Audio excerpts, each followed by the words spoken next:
रामकृष्ण हरी मंडळी. तर श्रावण सोमवार सिरीजच्या 3rd एपिसोडमध्ये आपले स्वागत आहे.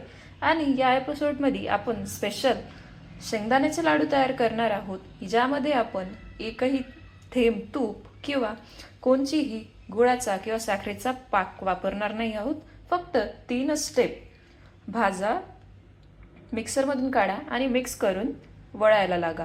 या 3च स्टेपमध्ये आपण पहा किती छान प्रकारे लाडू तयार करणार आहोत.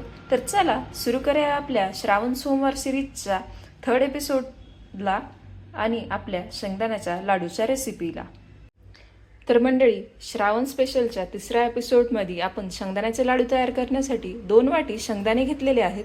आणि आता आपण ते शेंगदाणे या कढईमध्ये कमी आणि मीडियम फ्लेमवर छान भाजून घेणार आहोत. तर आता आपण या कढईमध्ये आपले शेंगदाणे ॲड करूया. आणि आता आपण गॅसची फ्लेम मीडियम करणार आहोत आणि हे शेंगदाणे छानपैकी भाजून घेणार आहोत. मीडियम गॅसच्या फ्लेमवर शेंगदाणे भाजल्याने आपले शेंगदाण्याचे लाडू हे जास्त काळ टिकून राहतात आणि शेंगदाणे छान खरपूस असे भाजले देखील जातात.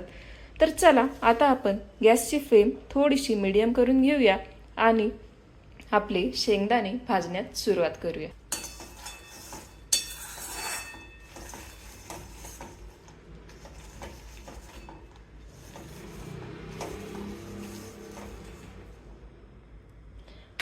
मला माहिती आहे मंडळी, आपल्याला पेशन्स ठेवावं लागतील. कमी आणि मीडियम गॅसच्या फ्लेमवर शेंगदाणे भाजायला थोडा वेळ लागतो, पण हे शेंगदाणे भाजल्यानंतर याचे होणारे लाडू हे अप्रतिम अशा चवीचे असतात. आपल्याला फक्त 3 स्टेपमध्ये हे लाडू तयार करायचे आहेत मंडळी. जसं की भाजा, मिक्सरमधून काढा आणि मिक्स करून वळून घ्या. बस एवढ्या 3 स्टेपमध्ये आपले लाडू तयार झालेले असतील. तर या श्रावण महिन्यात आपण हा 3रा एपिसोड श्रावण स्पेशलचा पाहतोय आणि यामध्ये आपण अप्रतिम असे शेंगदाण्याचे लाडू आता तयार करून घेणार आहोत. तर मंडळी, आपण पाहत आहात की हळूहळू आपले शेंगदाणे हे भाजले जात आहेत. आपल्या शेंगदाणे भाजल्याचा आवाज देखील येत आहे. तर अवघ्या 20 ते 25 मिनिटात आपले शेंगदाणे आता भाजून होतील. तर वेळ पूर्ण झाली मंडळी. घरात खमंग असा शेंगदाणे भाजल्याचा वास सुटलाय आणि आता आपले शेंगदाणे हे पूर्णपणे भाजून देखील झालेत.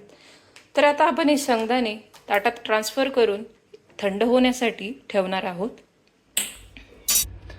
शेंगदाणे आपण ताटात काढून ठेवलेले आहेत मंडळी. आणि आता आपण गॅस कमी करून कढईमध्ये खोबऱ्याचे खीस भाजून घेणार आहोत.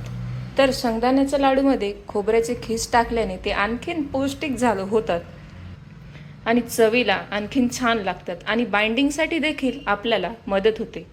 त्यामुळे आता कमी गॅसच्या फ्लेमवर आपण खोबऱ्याचा खीस देखील भाजून घेऊया.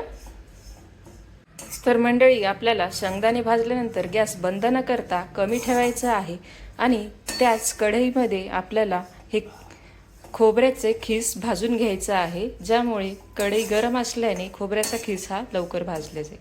तर आपल्याला दिसतंय की खोबऱ्याचा खीस आपला भाजून झालेला आहे. चांगला गोल्डन असा कलर आपल्याला आलेला दिसतोय. तर आता आपण गॅस बंद करून घेऊया आणि थोडा वेळ असेच कढईमध्ये या खिसाला हलवत राहूया, म्हणजे हा खीस पूर्णपणे नीट भाजून घेतला जाईल. आणि असंच आता आपण हे फैलवून याच कढईत राहू देऊया थंड करण्यासाठी. तर शेंगदाणे थंड झालेले आहेत आणि आता आपण हे शेंगदाणे आणि खोबऱ्याचा खीस एकत्र मिक्सरमध्ये फिरवून घेऊया.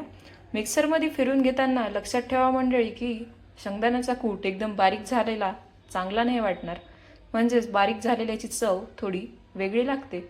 त्यामुळे मिक्सर आपल्याला सतत चालू नाही ठेवायचे. चालू बंद करून आपल्याला शेंगदाण्याचा कूट काढून घ्यायचा आहे आणि तो कूट थोडा जाडसर असलेला आपल्याला पाहिजे. तर चला आता आपण शेंगदाण्याचा कूट काढून घेऊया. तर आपण शेंगदाण्याचं जाडसर कूट हे काढून घेतलं आहे मिक्सरमधून आणि आपण यामध्ये 2 वाटी गूळ देखील घातलेला आहे. आपलं माप हे मी वाटीनुसार याच्यामुळे ठेवले कारण की आपल्या घरच्या वाट्यांनुसार आपल्याला ते ॲडजस्ट करता येतं. 2 वाटी शेंगदाण्याला 2 वाटी गूळ असं हे माप आहे. तर आता आपण गूळ आणि शेंगदाण्याचं कूट मिक्स करून घेऊया चांगलं. आणि हे मिक्स केल्यानंतर आपण याला अजून एकदा मिक्सरमधून काढून घेणार आहोत, ज्यामुळे आपला गूळ आणि शेंगदाण्याचं कूट एकदम छान मिक्स होऊन जाईल. तर आपण हे हाताने मिक्स करून घेऊया आणि आता याला मिक्सरमधून काढून घेऊया. तर आपण गूळ आणि शेंगदाण्याचे कूट हे एकत्र मिक्सरमधून काढून घेतले, ज्यामुळे आता आपल्या लाडूचं सारण रेडी झालेले आहे आणि गूळ हा शेंगदाण्याच्या कुटात छान मिक्स झालेला आहे. तर आता आपण याचे तयार करणार आहोत लाडू. तुम्ही बघत आहात की याची बाइंडिंग किती लवकर होताना आपल्याला दिसून येत आहे, तेही एकही थेंब तूप न घालता. तर चला आता आपण लाडू वळून घेऊया आणि अशा प्रकारे आपल्या शेंगदाण्याच्या लाडूची रेसिपी ही पूर्ण होऊन जाईल. तर मंडळी, आपले लाडू वळून झाले आहेत आणि आपल्या श्रावण सोमवाराच्या 3rd एपिसोडची रेसिपी पूर्ण झाली आहे. तुम्हाला या लाडूंची रेसिपी आवडली असेल तर प्लीज चॅनलला सबस्क्राईब करा, व्हिडिओला लाईक करा, शेअर करा, कमेंट करा. रामकृष्ण हरी मंडळी, भेटूया पुढच्या एपिसोडमध्ये.